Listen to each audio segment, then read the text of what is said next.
अस्सलाम वालेकुम दोस्तों, कैसे हैं आप?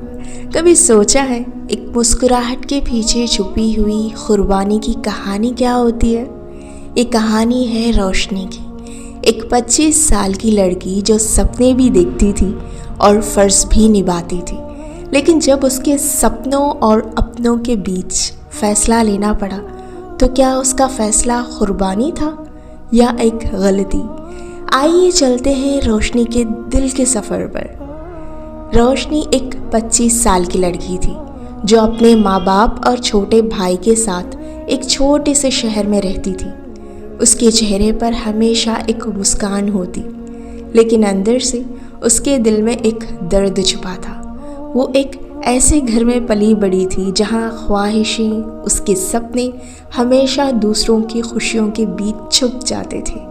उसके बाबा एक छोटे से दुकान चलाते थे और माँ घर का काम करके बच्चों को पढ़ाती थी। रोशनी ने अपनी मेहनत से ग्रेजुएशन की थी और अब एक स्कूल में टीचर की जॉब करती थी। एक दिन उसके बाबा ने उससे कहा, बेटी तुम्हारी शादी की बात चल रही है। वो लड़का अच्छे ख़ानदान से है। रोशनी का दिल तेज़ तेज़ धड़कने लगा। उसने कभी सोचा भी नहीं था कि उसकी ज़िंदगी में ये वक्त इतना जल्दी आ जाएगा। उसका दिल चाहता था कि वो अपने करियर को थोड़ा और आगे ले जाए, अपने घर वालों की मदद करे, लेकिन वो अपने बाबा की ख्वाहिश को टूटता हुआ नहीं देख सकती थी। रात को उसने माँ से बात की, अम्मी मैं थोड़ा और काम करना चाहती हूँ, हमारे लिए, भाई के लिए। उसकी माँ ने उसे गले से लगा लिया, बेटा हम तुम्हारे सपनों को समझते हैं, लेकिन लोग क्या कहेंगे? हमारे लिए तुम्हारी खुशी ही सबसे बड़ी चीज़ है। रोशनी ने अपने आंसू पोंछे और फैसला कर लिया, वो अपनी ड्यूटी निभाएंगी। शादी की तैयारियां शुरू हो गई, लेकिन उसके दिल में एक खालीपन सा महसूस होता था। एक शाम उसके छोटे भाई ने उसे अपनी कॉपी दिखाई। उसने एक ड्राइंग बनाई थी जिसमें रोशनी टीचर बनी हुई थी और उसके साथ एक बड़ा सा घर था। दीदी जब मैं बड़ा हो जाऊंगा ना, मैं तुम्हारे लिए एक बड़ा घर बनाऊंगा।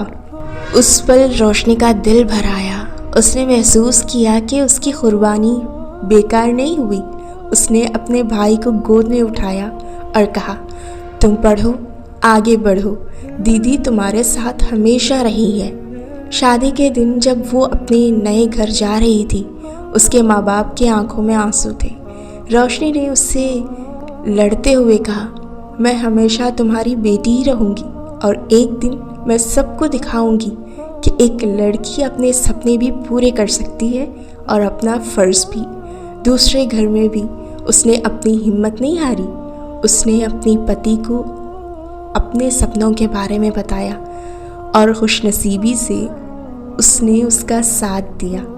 थोड़े ही सालों में उसने अपना कोचिंग सेंटर शुरू किया जहां वो गरीब बच्चों को फ्री में पढ़ाती थी। आज जब लोग रोशनी से पूछते हैं कि वो इतनी हिम्मत कैसे रखती है, तो वो मुस्कुराकर कहती है, ज़िंदगी में हर मुश्किल का एक वजह ज़रूर होता है और मेरे ईमान ने मुझे सिखाया है कि अल्लाह ने हर इंसान के लिए कोई ना कोई रोशनी रखी है, बस हमें ढूंढनी होती है। ये कहानी हर उस लड़की के लिए है जो अपने सपनों और अपने फ़र्ज़ के बीच में जूझती है, लेकिन आखिरकार अपनी ईमान और हिम्मत से जीत हासिल ज़रूर करती है। आपको ये कहानी कैसी लगी हमें कमेंट सेक्शन में बताइएगा, और आपके पास भी कोई स्टोरी है आप